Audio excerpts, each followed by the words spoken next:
We begin in Malaysia, where police have clashed with protesters in the heart of the capital, Kuala Lumpur. The demonstrators were demanding electoral reforms ahead of upcoming general elections. But the outbreak of violence raises the risk of a political backlash that could delay those polls, which had been expected as early as June.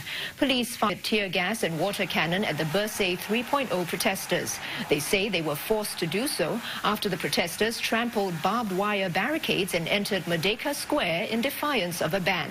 Malaysia's Home Minister has also tweeted that police acted with utmost restraint and efficiency and that the situation is now under control. Now, witnesses say there were at least 25,000 protesters, but media reports put the number as high as 80,000. Police say nearly 400 have been arrested and the figure is likely to rise. Our Malaysia Bureau Chief was in the thick of the action. Here is where the police fired the first round of tear gas to disperse thousands of protesters who attempted to break through the barricades and the barbed wires to get into Merdeka Square, which is off limits to the protesters. Now, hours after the crackdown, tens of thousands of protesters are still on the streets defying police order to disperse. Now, this will be the most fatal mistake that the police can ever make. We will definitely raise a public furor on this matter.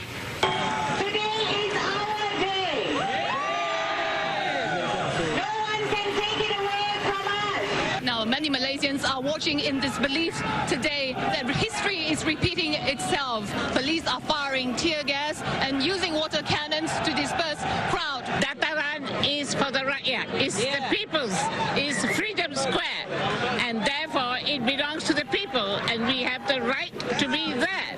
I think with each Bersih, with each generation, we become more and more emboldened, and we increase in our belief that we can actually bring a change.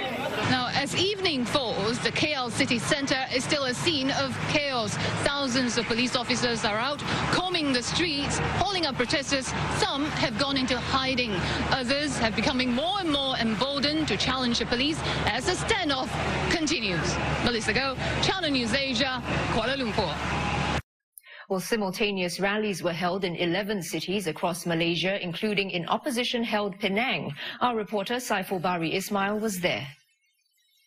Bersih! Bersih! Bersih! The crowd is starting to gather here at the esplanade, already a few hundred of them, all dressed in yellow as a show of solidarity to Bersih's cause for a free and fair elections. Now, this rally is organized by Aliran. It's a civic society group and also a component member of Bersih. It's a hot day today, and the organizers have placed cartons of mineral water all across the field for the people who are expected to gather here today.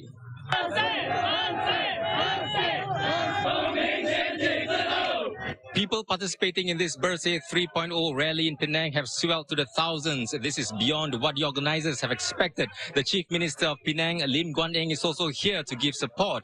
Participants I spoke to earlier believe that rallies like this can indeed bring about change. What we want is a clean and fair general election.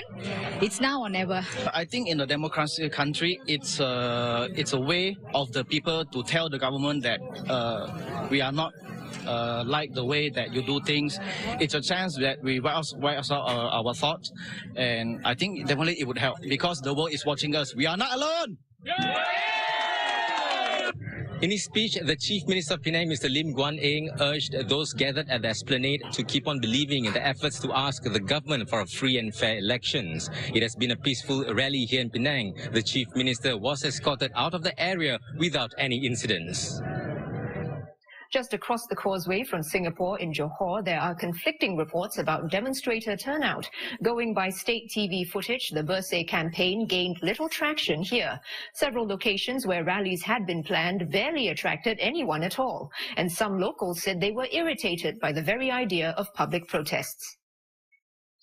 Di rakyat Malaysia, kita ada hak untuk dalam situasi dalam pilihan raya untuk menentukan kedudukan satu pemerintahan. Itu lebih baik untuk rakyat Malaysia lah. Pada saya, perhimpunan Bersih ni boleh menjelaskan lah dari segi keselamatan dan juga ekonomi lah. Dari segi pelancong pun mungkin akan takut datang ke Malaysia ni. Peniaga terpaksa tutup kedai. Rakyat semua ketakutan lah. Macam saya tadi baru parking kat bawah, tapi ada orang cakap ada perhimpunan, terpaksalah parking kat dalam kan.